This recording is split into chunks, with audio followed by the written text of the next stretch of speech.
আবার চলে এলাম দাদা বৌদিতে। তবে এবার বিরিয়ানির জন্য নয়, আজকে এসেছিলাম ওদের একটা থালি ট্রাই করতে। একদম ঘরোয়া স্বাদে তোপসে মাছের থালি। এই থালিতে ছিল বাটার মিল্ক, ঘি, মাছের মাথা দিয়ে মুগের ডাল, ঝুরি আলু ভাজা, মাছের পকোড়া, কাঁচা আমের চাটনি, সঙ্গে পাঁপড়, মিষ্টি, দই কাতলা, তোপসে মাছ ফ্রাই আর গরম গরম ধোঁয়া ওঠা ভাত। দাদা বৌদিতে এলে আমি কনফিউজ হয়ে যাই, ওদের বিরিয়ানি খাবো নাকি থালি ট্রাই করব। ডালটা একদম বাড়ির মতো হয়েছিল, একটু ঘন আর স্বাদে গন্ধে অতুলনীয়।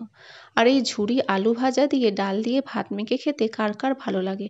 আমার তো বেশ লাগে। এবার আসা যাক তোপসে মাছের কথায়। তোপসে মাছটা খেতে একদম ক্রিপসি আর টেস্টি। তবে একটা ছোট্ট সমস্যা আছে, তোপসে মাছে একটু কাঁটা বেশি, তাই খেতে একটু কষ্ট হয়েছে। এবার আসা যাক দই কাতলার কথায়। দই কাতলাটা আমার খুব একটা ভালো লাগেনি। আমরা তো বাঙালি, তাই কাতলা মানে চাই একটু কষা কষা কালিয়া স্টাইল। সেই টমেটো, কাঁচা লঙ্কা, আদা, ধনেপাতা মেশানো মশলার আমেজটাই আলাদা। দই কাতলাটা তাই আমার কাছে একটু ফিকে লেগেছে। এবার আসা যাক পকোড়ার কথায়। পকোড়াটাও খেতে খুব ভালো লেগেছে। বাইরেরটা ক্রিস্পি আর ভেতরটা নরম। আর শেষ পাতেই কাঁচা আমের চাটনি। অফ সিজনে এমন চাটনি পেলে কার না ভালো লাগে। তার সঙ্গে পাঁপড় আর শেষ পাতে মিষ্টি, একদম জমে গেল। সবশেষে এলো ঘোল, ঠান্ডা ঠান্ডা টকটক। এক কথায় একদম পারফেক্ট। খাওয়ার পর যেন পুরো হজমের বন্দোবস্ত।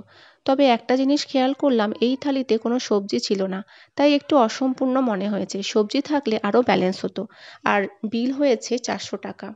তাই যারা ঘরোয়া খাবার আর সাথে দই কাতলা খেতে ভালোবাসো, তারা একবার দাদা বৌদির এই তোপসে মাছের থালিটা ট্রাই করে দেখতে পারো।